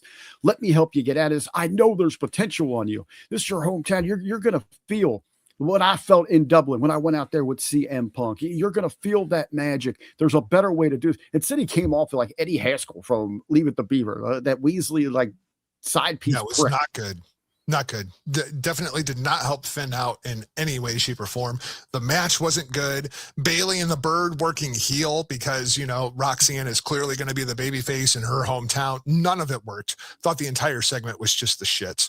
The Sol Ruca vignette, again, did not care. We've seen Sol Ruca on the main roster interacting with so much of the main roster talent that I don't care about her showing up to sign her contract. I'm okay. Yeah, but what a stupid segment that's going to be. I'm okay with a vignette. We should have these, but have some substance to them. I support a vignette, but not this one. It's 2 minutes of a floor routine in Soul Snatchers. Nothing about the character. We know nothing about her. Nothing about her style, her personality. There's no connection. You did nothing but waste your time in production. And then we get to the Roman Reigns versus Jacob Fatu promo. And Huckleberry, we talked about it with Braun Breaker. It was a sink or swim moment. I feel like Braun Breaker absolutely sank. I feel like Jacob Fatu swam, with the exception of him sweating like a whore in church, which I don't understand, but it made me a little concerned just because of the Umaga thing. Right? Like that was something that's one of those signs where when we look at what happened to Umaga, we should have seen it coming. And that was the only thing that gave me a little bit of pause with Jacob Fatu, but I thought he absolutely held his own in the ring with Roman Reigns. And I thought the other big part of this segment that was interesting was the Tongan death grip. Why is a Samoan doing the Tongan death grip? Are the MFTs going to join Jacob Fatu? Are we going to give Jacob Fatu his own stable and he's going to take everything away from Solo after he loses to Roman Reigns and become the leader of the Tongans? Because I'm here for that. I think if you're going to give me Tama Tonga and Jacob Fatu playing off of one another, and you're going to give Jacob Fatu a couple of heaters like Tala Tonga and Tangaloa, and then Jeff Cobb can wander around too. Like, I'm totally here for that. Tongan death twist? Yes! Give me that, Jacob Fatu. You and Jimmy T, the only ones rooting for these Tongan takeover to happen here. You guys, those damn motherfucking Tongans. Hey, this here, I see a little bit different than you. And I'm hoping I'm wrong. Everything with Roman is so meticulous. It's so played out. And not played out, planned out, down to dot the I's, crossing the T's. It's perfection in a way is what they're searching for. Jacob Fatu is better when he's rugged and, pun intended here, raw. You saw that in some of the stuff with the Drew McIntyre. Do not handcuff him. Let him go out there with some free artistic vision to express himself, the real self.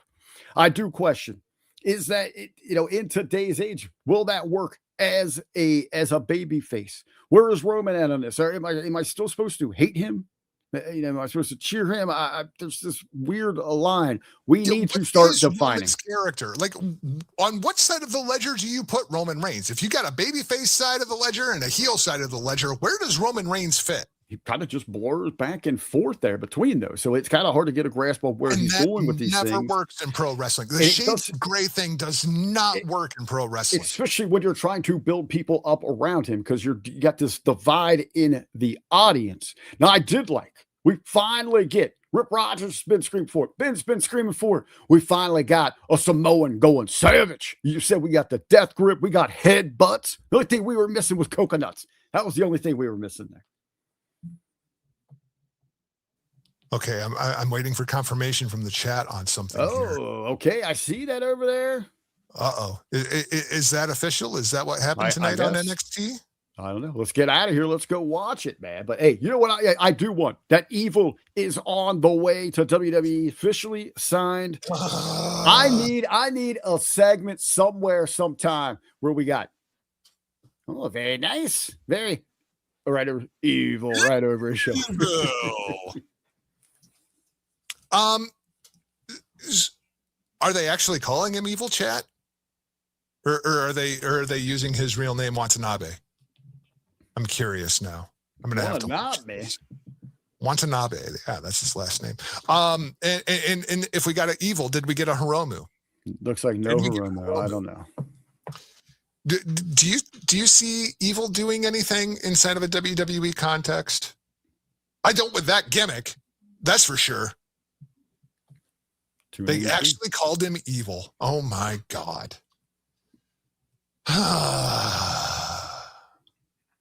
Yeah, that's how I feel about that. So that's going to wrap things up for this week's show. Thanks for watching and or listening. If you haven't already, please hit that subscribe button.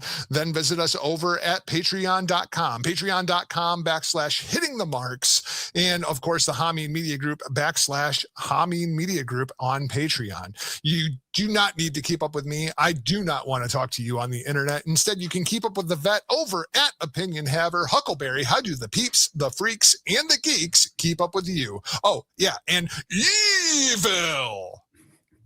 Patreon.com/Hameen Media Group. Patreon.com /Hameen Media Group. So one more thing before we get out of here this week. Are we assuming Brock Lesnar is retired? Is that what we're doing? I'm working with that. You're working with that? Okay, well, in that case, then here is our HTM tribute to the Beast, Brock Lesnar. We will see you next week. Same bat time, same bat channel, no Hiromu, several other debuts of people that we don't know from Evolve on NXT this week. We will have a breakdown of that for you on next week's show. For now, we're off like a prom dress. See ya.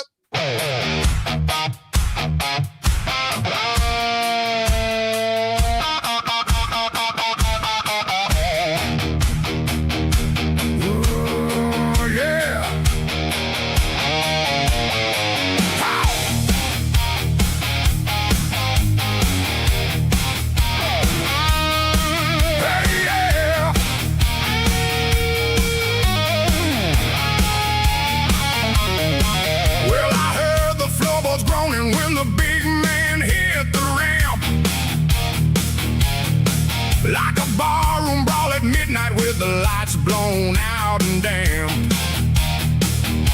He's got that grin like trouble's cooking, got that walk like make me stop. And when Brock starts stomping forward, every heartbeat goes pop, pop, pop. Oh, he's carved out of granite, mean as a smokestack. You feel that rumble coming, no turning back. He's a beast on the loose, and he's hungry for a fight. Got a thunderbolt heartbeat cracking through the night. Yeah, the beast on the loose, better pray, don't choose you. Cause when Brock Lesnar swinging, there ain't nothing you can do.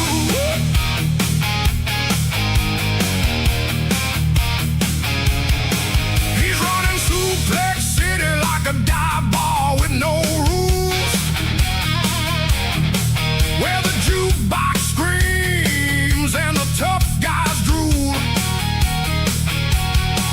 He'll toss you across the skyline, he'll drop you through the floor, and he'll laugh like Bone in a back alley war. No brakes, no mercy, no slowing that freight. He's the landlord of chaos, rescue late. He's a beast on the loose, and he's tearing up the scene. Got a fire-breath swagger running hot and mean. Yeah, the beast on the loose, better clear that ring. When Brock Lesnar's coming, you can hear the steel beam sing.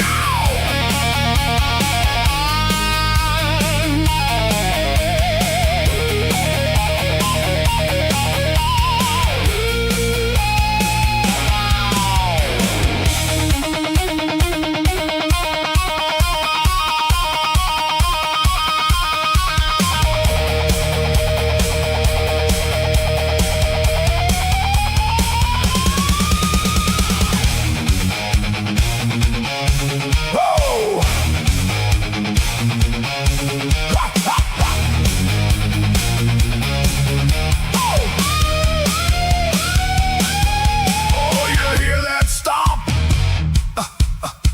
You feel that quake? You know damn well something's about to break.